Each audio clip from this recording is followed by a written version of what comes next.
28 Powerful Thoughts from the Best Book. Money and Its Smart Psychology. By Trivedi. 1. Basically, the sole purpose of life is to live joyfully.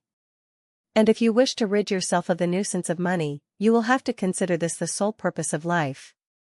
2. And with this being the sole purpose of life, comprehend another fact as well: to fulfill your needs in life by working towards it is the very system that nature has designed for humans. 3. However, this does not mean that the human being should consider fulfilling his needs a burden. It is an irrefutable fact that everyone has to perform their tasks, but here I wish to convey that these tasks can also be performed happily. 4. And honestly speaking, one should discharge the responsibility of earning in a cheerful state of mind. 4. The purpose of your life is to enjoy. 5. So, working devotedly for 8 to 10 hours daily is a must, but you should not perceive it as a burden. 6. In other words, the money earned from working should not only be spent for the purpose of enjoyment, but the work itself should be performed joyfully, with a merry song on your lips. 7. To state it differently, you should not lose sight of and deviate from the primary purpose of life even while working. 8. Hopefully, this explanation should suffice, so let us now return to the main point of our discussion.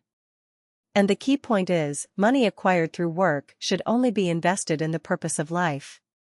9. And if I were to explain the purpose of life in simple terms, it is nothing but using one's earnings to procure happiness for oneself and one's loved ones. 10. And needless to say, money's biggest power lies in its exchangeability. 11. So, the money earned through your hard work should only be converted into joy, bliss, fun, peace, contentment, love and creativity. 12. In other words, spending money should invariably result in the attainment of at least one of the aforementioned things. 13. Of course, in case of an adversity, money can also be converted to minimize one's sorrow and troubles.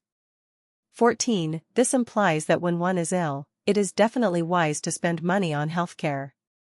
15. To put it simply, when everything is progressing smoothly, one should spend money to procure happiness, but when adversity knocks at your door, money should be utilized to alleviate hardships. 16. Comprehend clearly that the conversion of money for anything apart from this will only lead your life astray. 17. And honestly, it is this incorrect conversion of money that has ensnared the larger majority. 18. Therefore, if you wish to eliminate the nuisance of money, convert your hard-earned money into beautiful emotions and experiences only. 19. Procure happiness, joy, peace and love for yourself and your loved ones with every penny you earn. 20. I am sure you will argue, this is exactly what we are doing. And my response to that would be, the lives of those who do so can never be besieged by such immense sorrow, stress and anxiety. 21. Those who convert their money smartly can never be tormented by the nuisance of money. 22. Had you taken this approach, I would not have emphasized this point so strongly.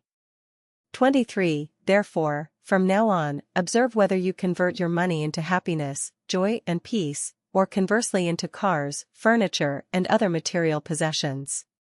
24. Surely, you are converting your money into material possessions. Of course, at the time of conversion, you presume that this exchange of money into material goods will bring you happiness. 25. In other words, you do not seek happiness directly, you seek it indirectly, through material possessions. 26. And psychologically speaking, there is a significant difference between procuring happiness directly vis-a-vis buying a car to secure happiness. 27. That is why the outcomes of these two approaches differ as well. 28. Those who procure happiness directly are always content and unaffected by the nuisance of money, while those who procure happiness indirectly have to suffer the nuisance of money day in and day out. Courtesy of the author, Trivedi. These thoughts highlight the book's core message of how money should be utilized to bring joy, happiness, contentment and fulfillment in our lives. To learn in more depth and detail, do buy and read the whole book, support the author and the publisher. Have an amazing 2025 in advance.